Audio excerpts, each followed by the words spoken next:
Kapitlu 4. L-uffiċċju ta' Kevin ħal ħajja. Dawwa lil post kemm seta', daħħal żewġ siġġijiet komdi fejn jilqa' n-nies u ġab żewġ tiflix kien numminata u naqra gallettini. Illum kien diġà pejjeb aktar sigarri mill-kwota tas-soltu ta' 3 ijiem. Ftit tal-minuti qabel, Kevin u Frank kienu qabdu jargumentaw. Xena pjuttost rari bejn kollegi antiki. Għall-ewwel Frank mhux bitux l-idea ta' Kevin u prova jikkonvinċih iwarrab il-ħsieb minn moħħu. Kienet idea assurda, immorali u li tmur kontra kull prinċipju ġurnalistiku, kien insista. Imma wara ftit, Frank stess ma setax jara triq oħra li seta' twassal għal xaq dawl għal gazzetta tagħhom u kien jaf biżżejjed li jekk Kevin idaħħal ħsieb f'moħħu tista' tinsa li jdawwar fehmtu. Din l-unika soluzzjoni, Frank baqa' jgħidlu Kevin. U lil min se nqabdu biex jagħmel dax-xogħol? Min qatt se jaċċetta? Issa nkellem lil ħabib antik tiegħi, jaf il xi ħadd u jekk jaċċetta u konvint li jaċċetta, inkun qed nolqod żewġ ta' safar b'ġebla waħda. Frank kien qata' qalbu u baqa' sieket. Qatt ma kien ra lill mallem tiegħu konvint daqs dakinhar. Kien se jistaqsih x'rid ifisser li jolqot żewġ qasafar b'ġebla waħda, imma kien ejja jisma' fuq dan il-pjan. Kemm ilu kollega ma' Kevin, Frank sar jaf meta u kif għandu jintervjeni. Imma kien jaf ukoll f'liema punt ir-rasibsa tal-editur kienet tidħol għal ħsieb u ma tinqalax minnu. Fil-pront daq it-telefon. Kevin olla r-receiver malajr u ftit sekondi wara qal: "Tajjeb, għajdlu jitla fl-uffiċċju tiegħi."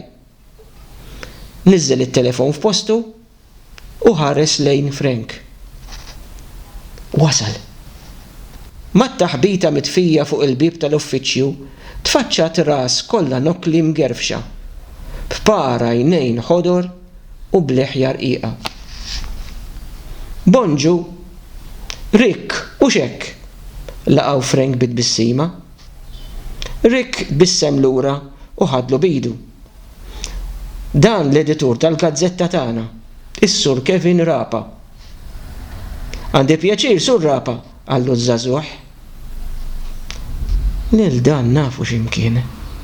Ma nistax niftakar fejn. Imma nafu x'imkien żgur," ħaseb Rick bejnu u bejn ruħu. "Ħallik mis-Sur Rapa, jiena Kevin jisimni ta' nofrilek tazza kafè?" "Le, grazzi ta' għadni kif ħadd." L-editur ma qadx jinsisti, imma appoġġa jdejh ċatti fuq il-mejda u ħares fiss f'għajnejn Rick. Tajt biex inhu ħireġ. Beda jaħseb Rick min-naħa l-oħra tal-mejda. U fejn nafu dan il-wiċċ? Frank baqa' bil-wieqfa viċin tagħhom, bidejh it-tnejn wara daru u b'saqajh kemm ikun jista' jibbilanċja sew. Kevin neħħa s-sigarru minn ġo ħalqu u ressaq rasu tikka aktar il-qudiem. "Taf għalfejn tlabnik tiġi hawn? Kull ma nafu li hemm xi biċċa xogħol tajba għalija, imma m'għandix ħiel x'inhu dax-xogħol." "Ara," beda bil-mod l-editur, "il-gazzetta tagħna bħalissa tinsab fl-agħar żmien tagħha. Materjal ta' sustanza mhu qed ikollna xejn. U ħabba f'hekk qed jonqsu wkoll ir-riklami." Kevin ħa nifs twil mis-sigarru u mbagħad kompla: "Allura ħsibna biex inġibu lil xi ħadd biex jimla l-vojt li qed ikollna fil-gazzetta." "Ara, Sur Rapa, jiena la jien ġurnalist u lanqas naf x'inhu għaddej fil-pajjiż. Ta' skola minix ta' u fil-kitba batut." Rick baqa' jħares attent lejh u mbagħad kompla bl-ispjega Frank li sa dak il-mument kien għadu qisu statwa fil-ġenb tal-mejda. Rick, forsi għadna ma spjegajniex ruħna sew. Aħna rridu lilek iġġib l-istejjer, anzi, il-kelma eżatta toħloq l-istejjer. Jiġifieri noħloq stejjer minn moħħi u niktibhom, staqsa Rick kemm xejn maħsud. Le, Rick, reġa' qabeż Kevin. Mhux tiktibhom l-istejjer imma tagħmilhom, tikkawżhom inti. Kevin qed attent kif se jpoġġi l-kliem. Jekk hemm punt f'din il-konverzazzjoni fejn jista' jtir kollox mar-riħ, kien propju issa. Irriduk tikkawża l-istejjer u mbagħad aħna nikdbuhom għall-gazzetta. Rick qarras ftit wiċċu u ta' ħarsa vojta liż-żewġ tirġiel ta' qudiemu. Frank fehem il-ħarsa ta' Rick u kompla bl-ispjega.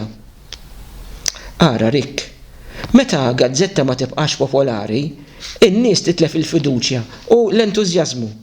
U meta jiġri hekk, in-nies jieqfu jċemplu meta jkun hemm xi inċident, serqa jew xi storja oħra tajba.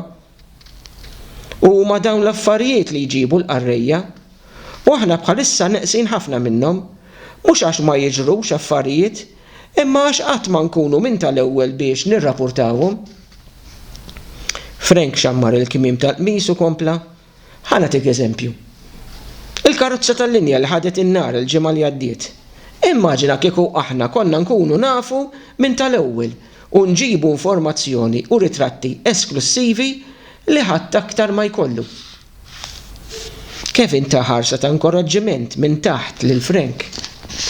Li għandna bżonnu li nkunu minn tal-ewwel pronti b'kamera biex meta jinqala xi inċident inkunu hemm. U biex żgur aħna nkunu nafu bl-inċident qabel il-gazzetti l-oħra. Frank ħanifsu l-ġewwa u ħares lejn Kevin fil-waqt li qal l-inċidenti u dak kollu li jinteressa lin-nies noħolquhom aħna. F'dan il-każ permezz tiegħek. Rick der mifxul u mbeżza. Poġġa idejh mas-siġġu u għafasom sew għax ħass li kellu bżonn iżomm ma' x'imkien biex ma jaqax. Meta tajt inċidenti, jiġifieri bħalma nisimgħu fl-aħbarijiet, bħal inċidenti bil-karozza li bihom iweġġgħu in-nies. Mhux neċessarjament qabeż pront Kevin, imma huma l-inċidenti li fihom imutu jew iweġġgħu in-nies li jwasslu sal-faċċati tal-gazzetti mhux hekk?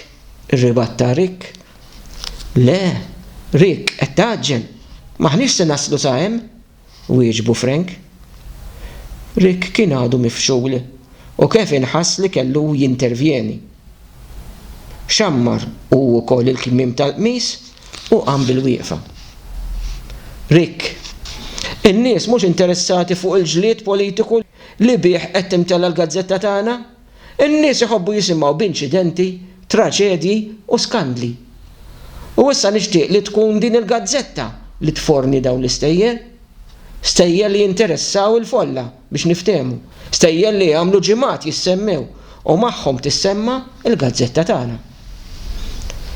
Jiġifieri li tridu li xi ħadd jikkaġuna dawn l-inċidenti jew sejħilhom li trid biex intom tkunu tafu minn tal-ewwel b'ritratti esklusivi li żgur mhux se jkollu ħadd. Sewa? Anzi tmur oltre minn hekk, qabeż jgħid Kevin, aħna nkunu nistgħu nikdbu l-istorja qabel ma tkun ġrat. U se nkunu nafu d-dettalji kollha, x'kien ġrat u fejn, u b'ritratti tajbin minn fuq il-post. Għal ftit sekondi, fl-uffiċċju ta' Kevin waqa' skiet taqtaw b'sikkina. Skużawni, għalilhom Rick, imma ma nistax nagħmlu dax-xogħol. Qam bil-wieqfa u beda miexi lejn il-bib ta' barra. Frank ħares maħsud lejn Kevin. Min-naħa l-oħra, Kevin baqa' rilassat u taħ ħarsa ta' wieħed li jaf x'inhu jagħmel. Rick, sejjaħlu Kevin. Jiena u int it-tnejn li aħna għandna bżonn il-flus. Għalhekk qed lilek u jien ta' dan ix-xogħol lest inħallas tajjeb. Anzi, tajjeb ħafna. Malli semmew il-flus, Frank għaddas rasu l-isfel u prova jevita għajnejn Rick. Rick kien nota l-aġir ta' Frank u taħħar sa niffieda. Kien induna li it-tnejn ta' quddiemu kienu jafu ħafna aktar fuqu milli hu kien jaf fuqhom. Li qalu kollu kien minnu, Rick kellu bżonn il-flus. U mill-aktar fis. Ħanaħsibha, iddeċida Rick. Tajjeb wisq, qallu Kevin, fil-waqt li fetaħ il-bib tal-uffiċċju u rieħ it-triq għal barra. Nisma' minn għandek mela. Wara li raw li Rick ħireġ, Frank dar lejn Kevin u staqsih: "Issa se nagħmlu?" Kevin ħares lura lejh u tefa' idu fuq spallet sieħbu. Issa kemm nistennew lil Rick jiġi għall-ewwel ġurnata xogħol. U hemm jintemm kapitlu 4.